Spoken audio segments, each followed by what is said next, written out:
So, good day everyone. I am Ira Pamela Armaniebog from Social Studies 3B, and my topic is all about the growth of industrial prosperity and the emergence of mass society. Now, let's discuss the growth of industrial prosperity. The Second Industrial Revolution. Westerners in the late 1800s worshipped progress. At the heart of this belief in progress was the stunning material growth produced by what is called the Second Industrial Revolution. The First Industrial Revolution had given rise to textiles, railroads, iron, and coal. In the Second Industrial Revolution, steels, chemicals, electricity, and petroleum led the way to new industrial frontiers. The new product. The first major change in industry between 1870 and 1914 was the substitution of steel for iron. New methods for shaping steel made it useful in the building of lighter, smaller, and faster machines and engine, as well as railways, ships, and weapons. And in 1860, Great Britain, France, Germany, and Belgium produced 125,000 tons of steel, and by 1913, the total was an outstanding 32 million tons. Electricity was a major new form of energy that proved to be a great value. It could be easily converted into other forms of energy such as heat, light, and motions, and moved easily through space by means of wires. In the 1870s, the first practical generators of electrical current were developed, and by 1910, hydroelectric power station and coal-fired steam generating plant enables home factories to be tied to a single common source of powers. Electricity gave birth to a series of inventions. The creation of the light bulb by Thomas Edison in the United States and Joseph Swan in Great Britain opened homes and cities to electric lights. A revolution in communication began when Alexander Graham Bell invented the telephone in 1876, and Guglielmo Marconi sent the first radio waves across the Atlantic in 1901. In the 1880s, streetcars and subways powered by electricity had appeared in major European cities. Electricity transformed the factory as well. Conveyor belt, cranes, machines could all be powered by electricity with electric lights. Factories could remain open in 24 hours a day.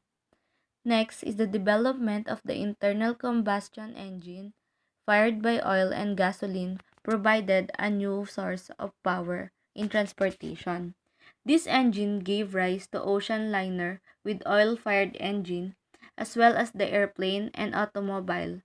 In 1903, Orville and Wilbur Wright made the first flight in a fixed-wing plane at Kitty Hawk, North Carolina, and in 1990, the first regular passenger air service was established. New patterns. Industrial production grew at a rapid pace because of greatly increased sales of manufactured goods. Europeans could afford to buy more consumer product for several reasons. Wages for workers increased after 1870. In addition, prices for manufactured goods were lower because of reduced transportation costs. Next, not all nations benefited from the Second Industrial Revolution. By 1900s, Europe was divided into two economic zones: Great Britain, Belgium, France, the Netherlands, Germany, the western part of the Austro-Hungarian Empire, the northern Italy, made up an advanced industrialized core. These nations had a high standard of living and decent system of transportation. Another part of Europe was still largely agricultural. This was the little industrialized area to the south and east, consisting of southern Italy, most of Australia-Hungary, Spain, Portugal, the Balkan Kingdom, and Russia. These countries provided food and raw materials for the industrial countries. Next is towards a world economy. The second industrial revolution combined with the growth of transportation by steamship and railroad fostered a true world economy.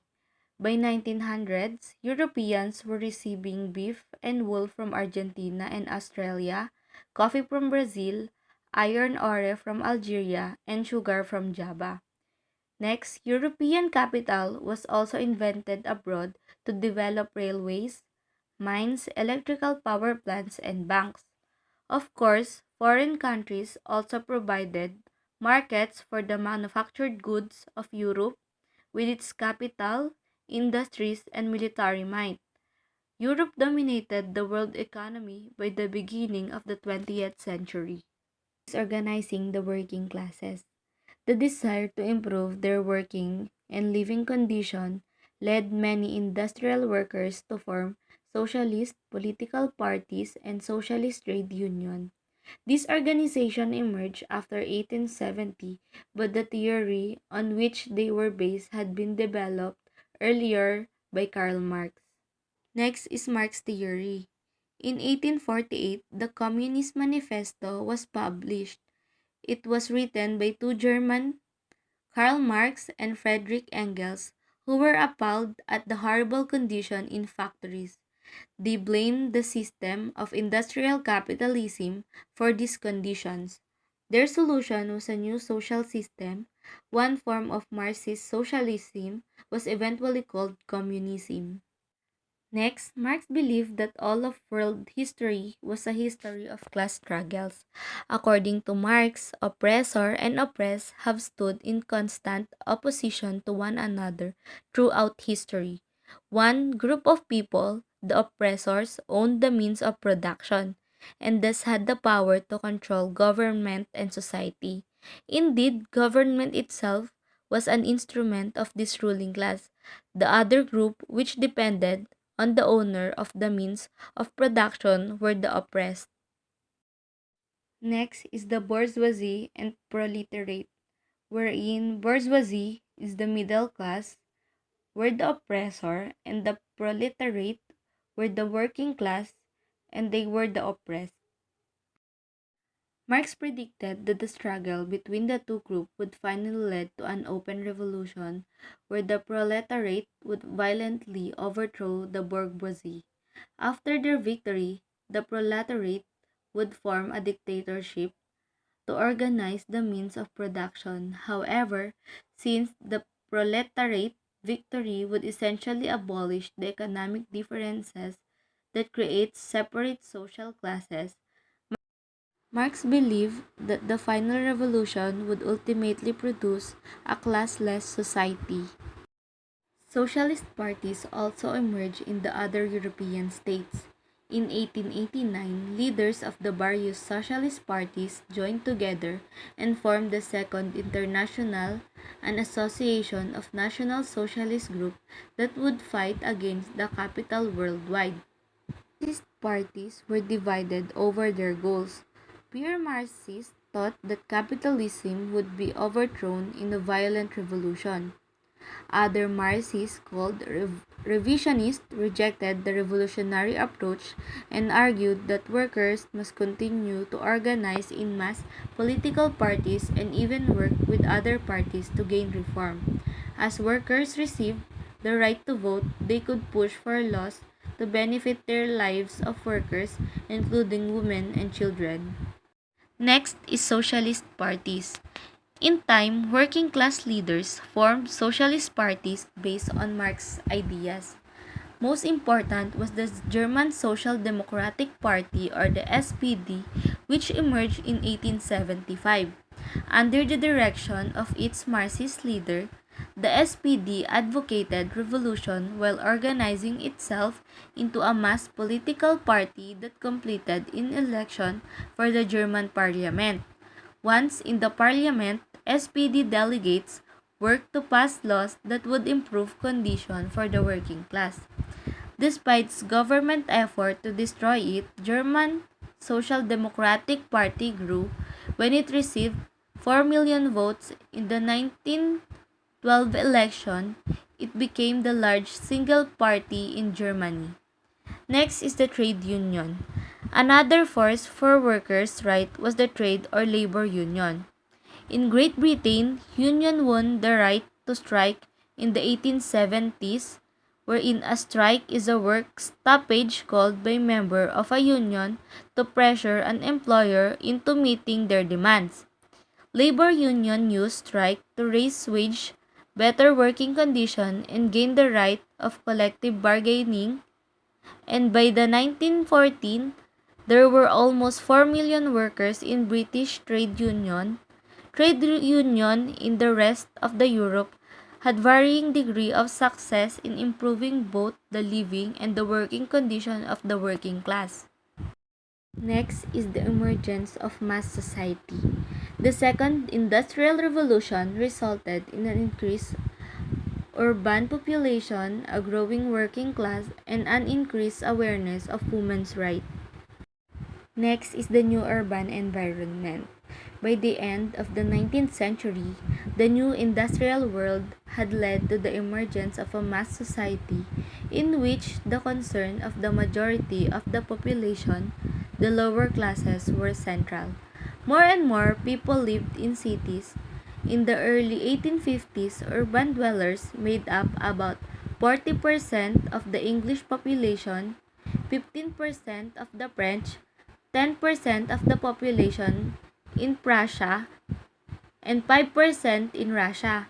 And by 1890, urban dwellers had increased to some 60% in England, 25% in France, 30% in Prussia, and 10% in Russia. The size of cities also grew, especially in industrial countries. Between 1,800 and 1,900, the population in London grew from 960,000 to 6,500,000. Urban population grew quickly because of the vast migration to cities from rural areas. Lack of jobs and lack of land drove people from the countryside to the city to find jobs.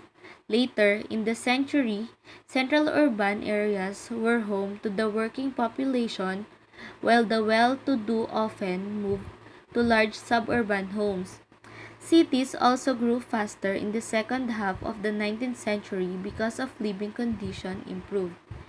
In the 1840s, a number of urban reformers had pointed to filthy living conditions as the chief cause of deadly epidemic disease in the cities. Cholera, for example, had ravaged Europe in the early 1830s and 1840s, especially the overcrowded cities. Essential to the public health of the modern European city was the ability to bring in clean water to expel sewage. The need for fresh water was met by a system of dams and reservoirs that stored the water, by aqueducts and tunnels that carried from the countryside to the city and into individual dwellings. Gas heaters in the 1860s and later electric heaters made regular hot bath available to many people. The treatment of sewage was improved by building mammoth underground pipes that carried raw sewage far from the city for disposal. The city of Frankfurt, Germany began its program for sewers with a lengthy public campaign featuring the slogan, "From the toilet to the river in half an hour."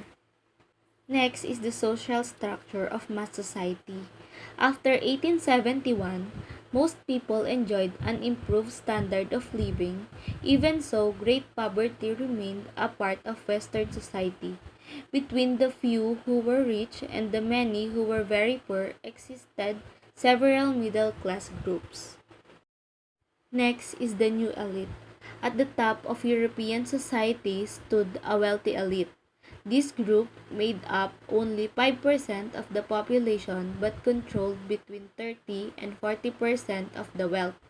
During the 19th century, landed aristocrats had joined with the most successful industrialists, bankers, and merchants, the wealthy upper middle class, to form this new elite. Members of the elite, whether aristocrats or upper middle class in background became leader in the government and military. Next is the middle classes. The middle classes consisted of a variety of groups. Below the upper middle class, which formed part of the new elite, was a middle group that included lawyers, doctors, member of the civil service, business manager, engineer, architect, accountant, and chemist. Beneath this solid and comfortable middle group was a lower middle class of small shopkeepers, traders, and prosperous peasants. That member of this group provided goods and services for the class above them. Next is the working classes. Below the middle classes on the social scale were the working classes, which made up almost 80% of the European population.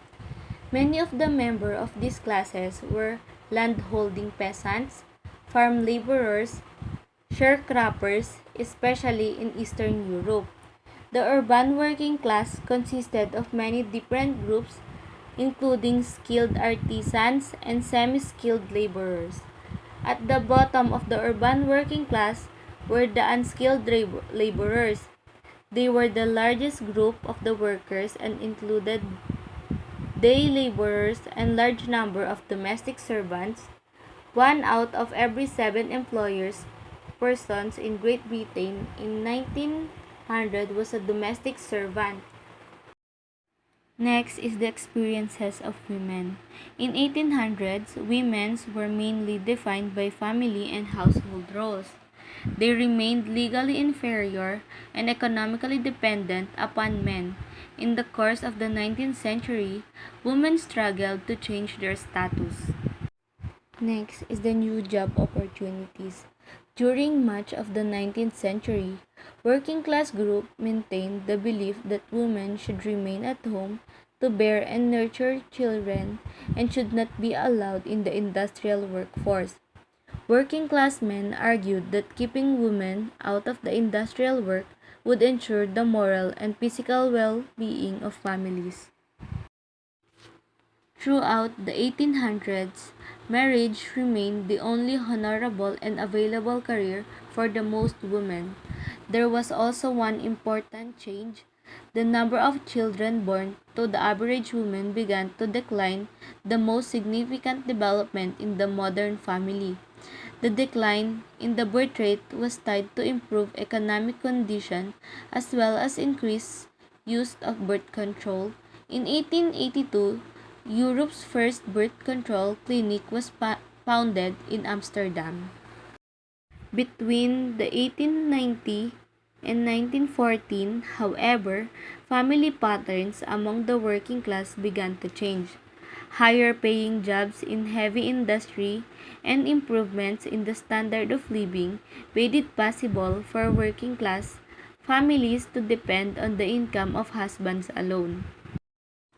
Between 1890 and 1914, however, family patterns among the working class began to change. Higher paying jobs in heavy industry and improvements in the standards of living made it possible for working class families to depend on the income of husbands alone. The movements for women's rights. Modern feminism, or the movement for women's rights, had its beginning during the Enlightenment, when some women advocated equality for women based on the doctrine of natural right. In the 1830s, a number of women in the United States and Europe argued for the right of women to divorce and own property. By a law, a husband had almost completed control over his wife's property. These early efforts were not very successful, and married women in Britain did not win the right to own some property until 1870. And before the World War I, demands for women's rights were being heard throughout Europe and the United States. Before 1914, however, women had the right to vote in only a few nations like Norway and Finland. Along with some American states, it would take the dramatic upheaval of World War I to make male-dominated government give in on this basic issue of the right of women. Next is the universal education. Universal education was a product of the mass society for the late 19th and early 20th centuries. Education in the early 19th century was primarily for the elite and the wealthier middle class. However, between 1870 and 1914, most Western governments began to set up state-financed primary schools. Both boys and girls between the age of 6 and 12 were required to attend these schools. States also responsibility for training teachers by setting up teacher training schools. The immediate result of public education was an increase in literacy or the ability to read. In Western and Central Europe, most adults could read by 1900. Where there was less schooling, the story was very different. Nearly 79% of adults in Serbia and Russia still could not read by 1900. With the increase in literacy after 1870 came the rise of mass newspapers such as Evening News in 1881 and the Daily Mail in 1896 in London. Millions of copies were sold each day.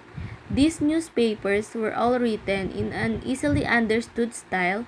They were also sensationalistic, that is, they provided gossip and gruesome detail of crimes. And lastly, the new form of leisure. The second industrial revolution allowed people to pursue new form of leisure. The new form of popular mass leisure both entertained large crowds and distracted them from the realities of their work lives. Leisure came to be viewed as what people do for fun after work. The industrial system gave people new time, evening hours, weekends, and weeks or two in the summer to indulge in leisure activities. The new mass leisure was quite different from earlier form of popular culture. The earlier festivals and fairs had been based on a community participation. The new form of leisure were standardized for largely passive audience. Amusement parks and professional sports teams were essentially big businesses organized to make profits. That would be all. Thank you for listening. Have a good day.